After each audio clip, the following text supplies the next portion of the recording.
Hello everyone, and welcome back to our channel, Forever in Memory. In this video, we'll be honoring American celebrities who have passed away today and in recent days, along with other notable figures from around the world. Before we begin, please show your support by giving this video a like. It really helps the channel. Thank you. And let's get started.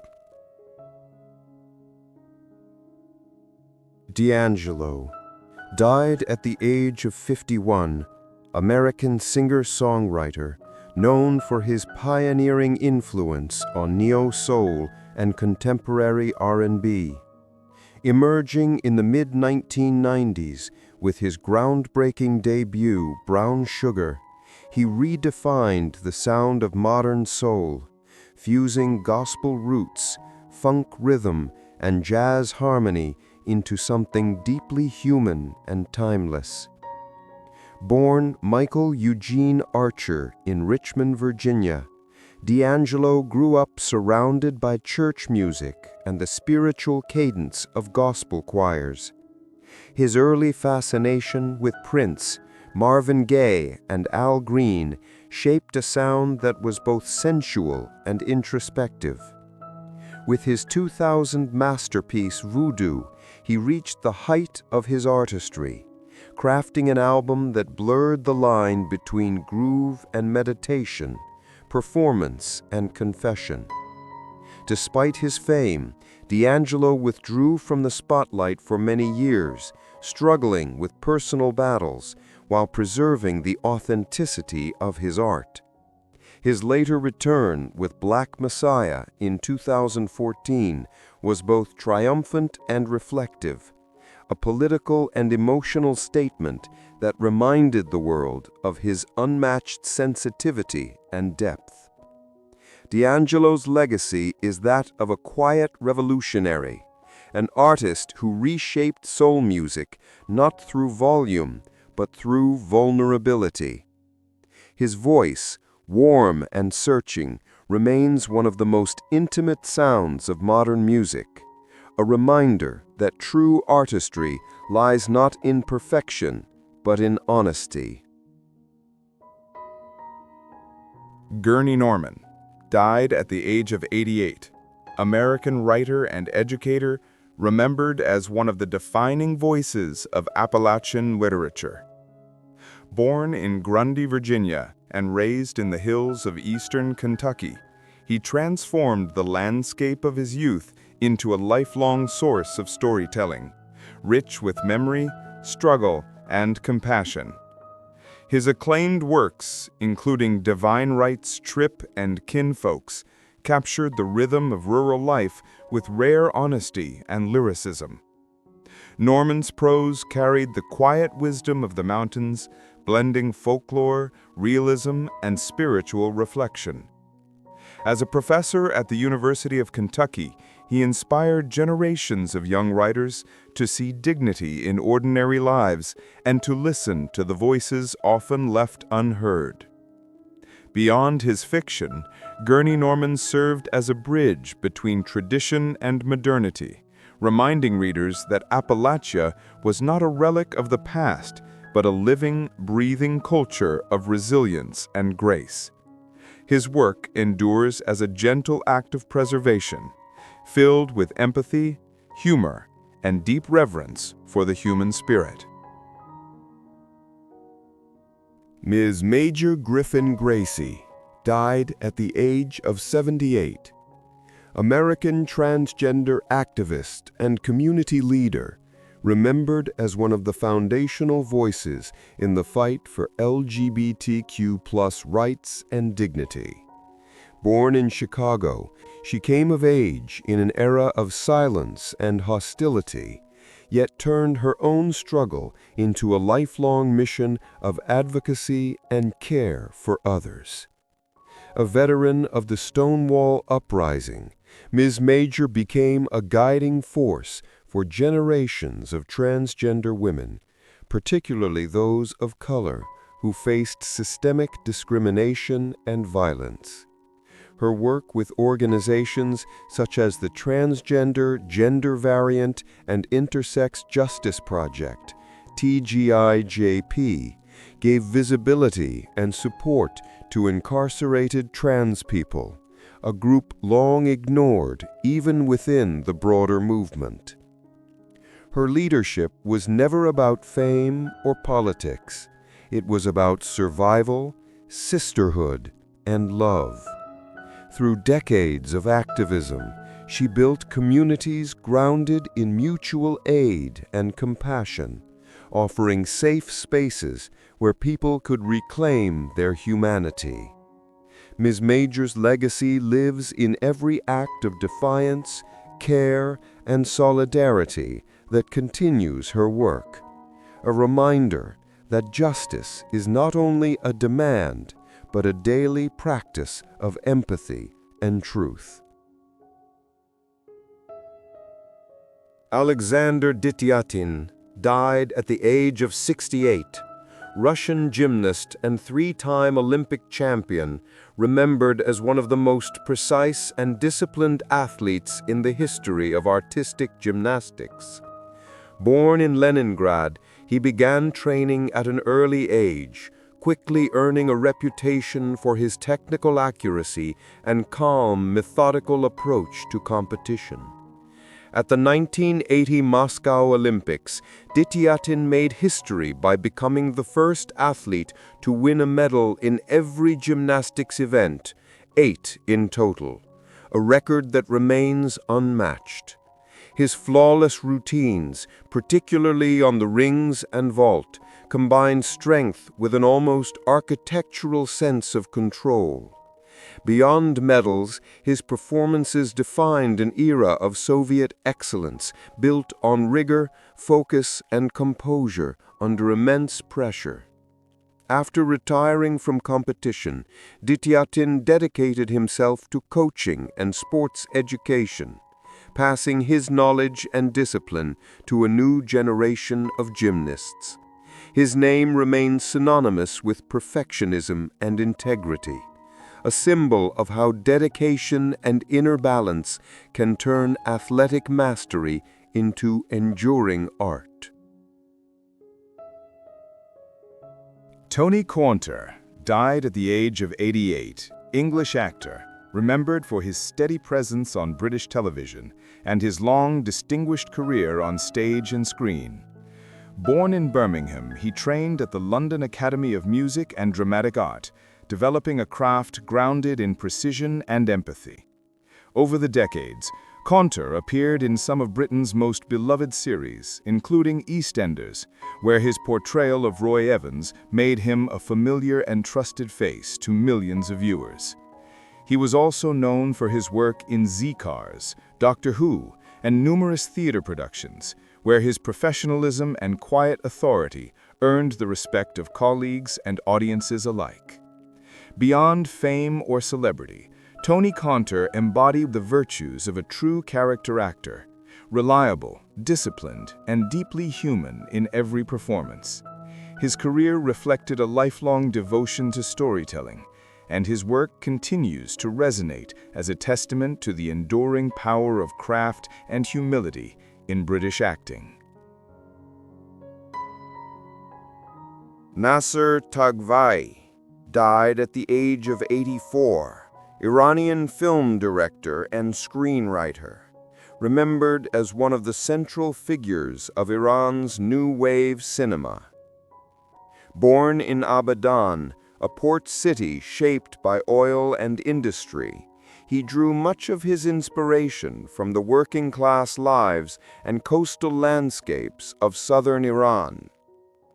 His films reflected both the poetry and the hardship of ordinary existence, stories told with quiet realism, deep empathy, and visual restraint.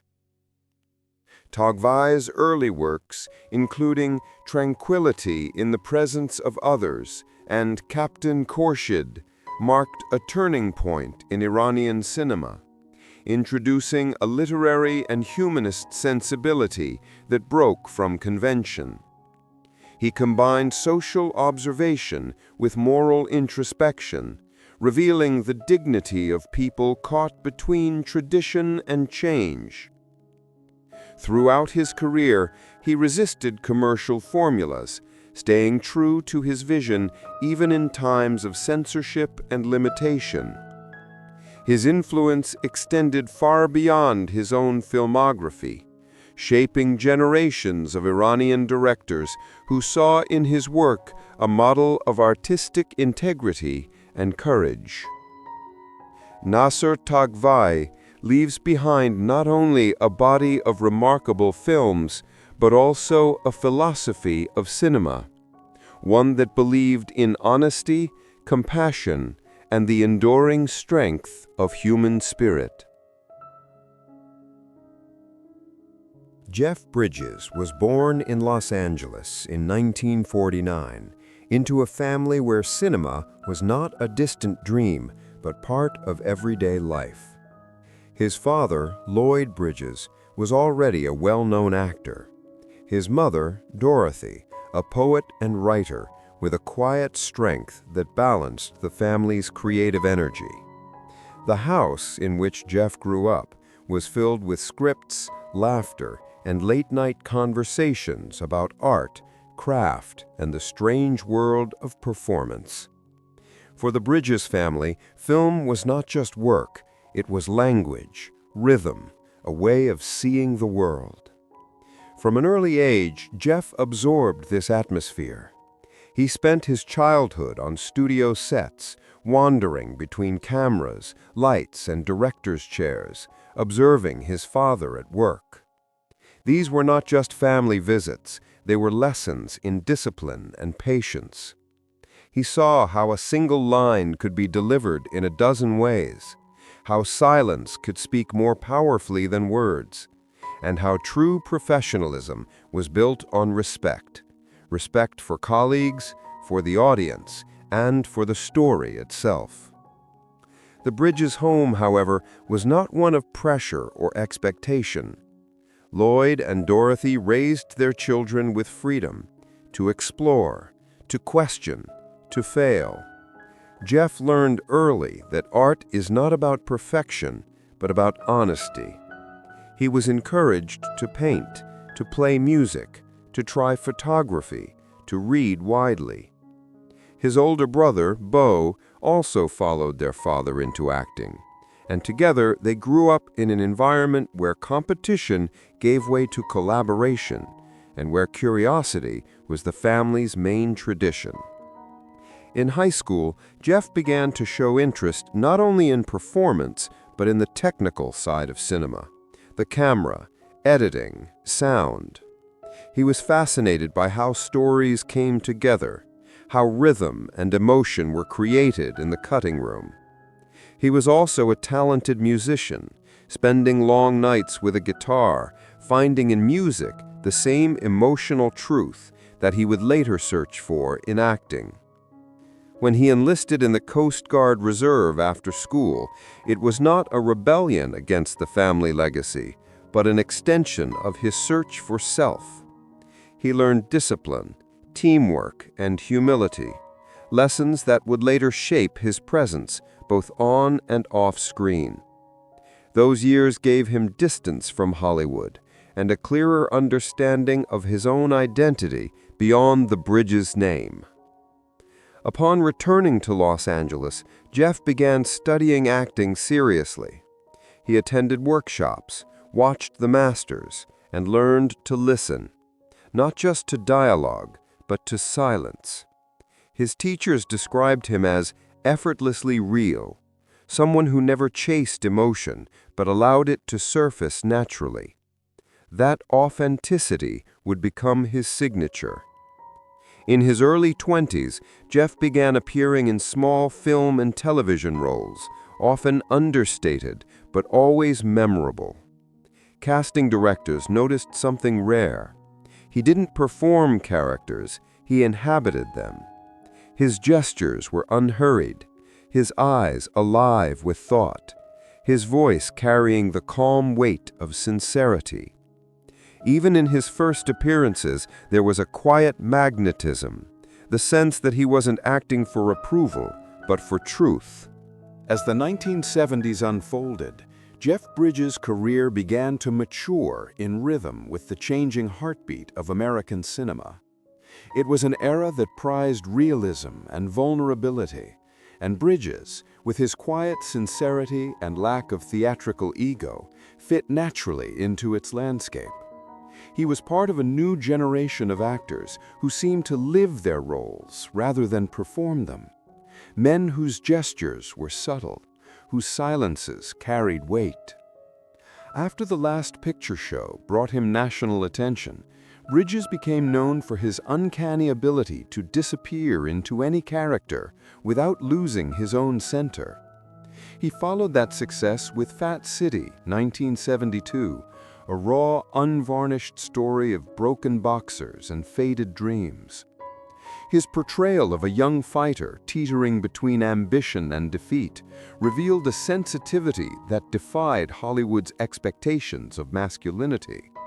Directors noticed. Critics wrote of him as an actor with the calm of a poet and the instincts of a working man.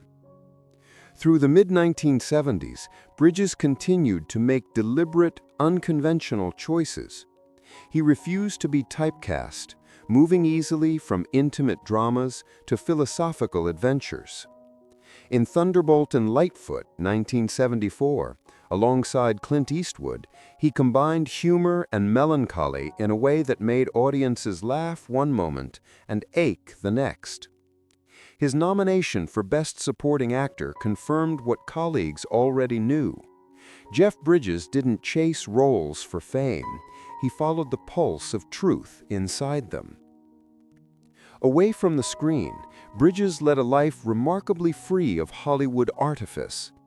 He painted, wrote music, and carried his camera everywhere, capturing quiet details of the world around him. Photography for him was not a hobby, but a way to remain present, a discipline of observation that deepened his acting. He once said that the lens reminded him to pay attention to what's actually happening, not what I expect to happen. That philosophy would come to define his entire craft. As he entered the 1980s, Bridges began to balance the momentum of his career with an expanding sense of identity. He took roles that explored the tension between dream and disillusionment, the lost idealism of post-war America and the uncertainty of modern life. Films like Cutter's Way and Starman, 1984, revealed an artist unafraid of vulnerability. In Starman, playing an alien learning to be human, he brought tenderness and humor to a story that could have easily collapsed under its own sentimentality. Instead, he turned it into a meditation on empathy, a reminder that connection is both fragile and essential. During these years, Bridges began to develop a reputation not only for his artistry, but for his professionalism. Directors spoke of his quiet preparation, his generosity on set, and his habit of creating an atmosphere of calm concentration. He was known for arriving early, staying late, and never letting vanity interfere with the work. To him, filmmaking was not about hierarchy or stardom. It was a collective act of storytelling. Yet behind his composure, there was a restless curiosity. Bridges didn't see acting as an end in itself, but as a lifelong apprenticeship. He read widely, philosophy, poetry, Zen, searching for ways to align his inner life with his creative one. Meditation became part of his daily routine. He once described acting as a form of meditation in motion, a process of surrender rather than control. That approach gave his performances a grounded stillness that audiences could feel even when he was barely speaking. It was also during this period that his personal life deepened. In 1977, while filming Rancho Deluxe in Montana, he met Susan Geston, a waitress working near the set. Their connection was immediate, not dramatic, but steady, built on mutual respect and quiet affection.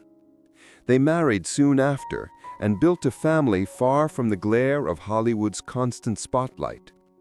To Bridges, Family became both refuge and compass, a reminder that the most meaningful roles were the ones lived off-screen.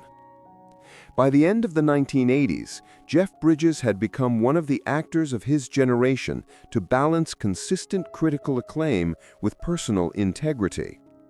His body of work already displayed astonishing range, from drifters and dreamers to men of conscience and complexity.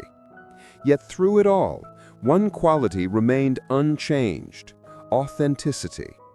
In every frame, he appeared utterly present, as if the camera had stumbled upon a real person rather than a performance. This was the foundation of what would become his defining trait: a capacity to dissolve the barrier between fiction and reality.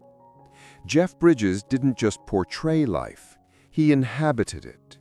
And as the next decades would show, that rare ability would carry him through transformations that few actors in modern cinema have achieved.